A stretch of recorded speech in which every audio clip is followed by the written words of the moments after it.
Suddenly she smiled back, and to her surprise the applause surged again. It was a wonderful moment, a powerful moment, more than just a small success in a school play.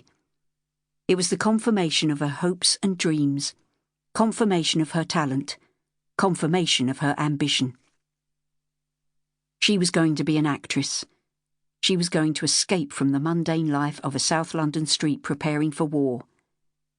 She wasn't going to shove gunpowder into shells all day long at the munitions factory in Croydon, like so many of the girls.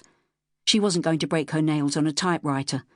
She wasn't going to learn nursing like bossy bosomy Dodie. Nope. She was going to be a star. A bright, shining star. And nobody was going to stop her. Not her family. Not the government. Not Adolf Hitler. Nobody. Chapter 1. 1st of September 1939.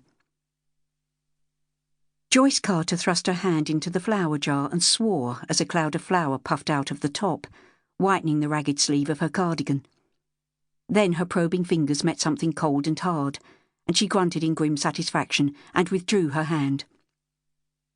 Rinsing under the tap at the sink revealed a gold chain-link bracelet, held at the ends with a delicate safety chain and a heart-shaped clasp. For a moment, Joyce stared at it gleaming wetly in the rough palm of her hand. If it was real gold, as Stanley said, then it might just be worth the £10 they wanted for bail. But if it wasn't, then that sharp old bastard Lorenz wouldn't give her more than 10 bob for it. And then there would be all hell to pay with Stanley. It would be her fault if Lorenz said it wasn't gold, of course, not Stanley's. Nothing was ever Stanley's fault. Not even getting nicked for falling blind drunk off the getaway truck. As she turned her head, she caught sight of her reflection in the spotted mirror that hung on the back of the kitchen door and quickly looked away again. She didn't much like what she saw there at the best of times. With her straight mouth and wide chin, she'd never been a beauty, and time had taken its toll on the soft skin round her eyes. But today, her face reflected rather more than careworn middle age. It reflected the fist of her husband. She lifted a hand to her swollen cheek and winced. It was never worth annoying Stanley. She turned abruptly back to the flour jar.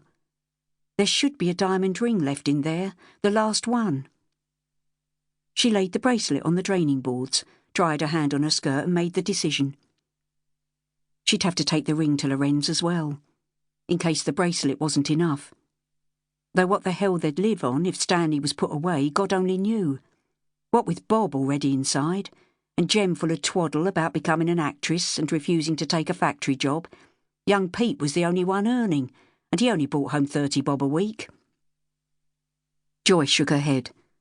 With the younger 3 evacuated, she'd probably just about cope. But what if the war was over in a couple of weeks like everyone said? What if Hitler's bombs didn't fall after all and they weren't all gassed to death? What if the kids wouldn't stay in the country and came back? She sighed. That ring was her fallback, her security. She'd hate to see it go. But when she once again eased her hand into the soft, cool flour, she couldn't find it. Carefully she probed every inch of the jar. No ring. Nothing. She blinked. Numb. For a second's frozen horror, she wondered if she could possibly have cooked it. But she hadn't made pastry for weeks. Bread and jam and fish and chips was all the kids would eat these days. Suddenly she felt a cold, welling fury. A fury born of desperate frustration. Stanley must have taken it, without telling her. The bastard. The utter bastard. She wished suddenly she had cooked the ring, diamonds and all, in a steak and kidney pie. It would have served that selfish bugger right if he'd broken his bloody teeth on it. 2 doors along, Pam Nelson pulled the lavatory chain, opened the door, ducked under the washing line, and bumped her knee on the mangle. Walking back into the kitchen, she rinsed her hands under the tap, sat down at the table and burst into tears. She'd been so certain, so sure that this time it was for real. Even her body felt different.